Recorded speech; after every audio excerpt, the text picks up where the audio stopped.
In society today, you seldom hear anyone speak of the progress of their country or society in terms of their physical well-being, state of happiness, trust, or social stability. Rather, the measures are presented to us through economic abstractions. We have the gross domestic product, the consumer price index, the value of the stock market, rates of inflation, and so on. But does this tell us anything of real value as to the quality of people's lives? No, all these measures have to do with the money sequence itself and nothing more. For example, the gross domestic product of a country is a measure of the value of goods and services sold.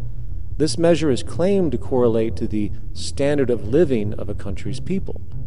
In the United States, healthcare accounted for over 17% of GDP in 2009, amounting to over $2.5 trillion spent, hence creating a positive effect on this economic measure. And based on this logic, it would be even better for the U.S. economy if healthcare services increased more so, perhaps to $3 trillion or $5 trillion, since that would create more growth, more jobs, and hence boasted by economists as a rise in their country's standard of living. But wait a minute, what do healthcare services actually represent? Well, sick and dying people. That's right, the more unhealthy people there are in America, the better the economy. Now, that is not an exaggeration or a cynical perspective. In fact, if we step back far enough, you will realize that the GDP not only doesn't reflect real public or social health on any tangible level, it is, in fact, mostly a measure of industrial inefficiency and social degradation.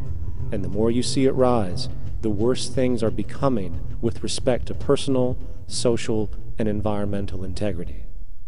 You have to create problems to create profit. There is no profit under the current paradigm in saving lives, putting balance on this planet, having justice and peace or anything else. There's just no profit there. There's an old saying, pass a law, create a business. Whether you're creating a business for a lawyer or whatever. So, crime does create business, just like destruction creates business in Haiti. We have now roughly 2 million people incarcerated in this country, and of those, many of them are in prisons run by private corporations, Corrections Corporation of America, Wackenhut, who trade their stock on Wall Street based upon how many people are in jail. Now, that's sickness. But that is a reflection of what this economic paradigm calls for. So what exactly does this economic paradigm call for? What is it that keeps our economic system going? Consumption. Or more accurately, cyclical consumption. When we break down the foundation of classic market economics, we are left with a pattern of monetary exchange that simply cannot be allowed to stop or even substantially slowed, if the society as we know it is to remain operational. There are three main actors on the economic stage: the employee, the employer, and the consumer. The employee sells labor to the employer for income. The employer sells its production services and hence goods to the consumer for income. And the consumer, of course, is simply another role of the employer and employee, spending back into the system to enable the cyclical consumption to continue. In other words, the global market system is based on the assumption that there will always be enough product demand in society to move enough money around at a rate which can keep the consumption process going. And the faster the rate of consumption, the more so-called economic growth is assumed, and so the machine goes. But hold on, I thought an economy was meant to, economize? Doesn't the very term have to do with preservation and efficiency and a reduction of waste? So how does our system, which demands consumption, and the more the better, efficiently preserve or economize at all? Well, it doesn't. The intent of the market system is, in fact, the exact opposite of what a real economy is supposed to do, which is efficiently and conservatively orient the materials for production and distribution of life-supporting goods. We live on a finite planet with finite resources, where, for example, the oil we utilize took millions of years to develop, where the minerals we use took billions of years to develop. So, having a system that deliberately promotes the acceleration of consumption for the sake of so-called economic growth is pure ecocidal insanity. Absence of waste, that's what efficiency is. Absence of waste. This system is more wasteful than all the other existing systems in the history of the planet. Every level of life organization and life system is in a state of crisis and challenge and decay or collapse. No peer-reviewed journal in the last 30 years will tell you anything different.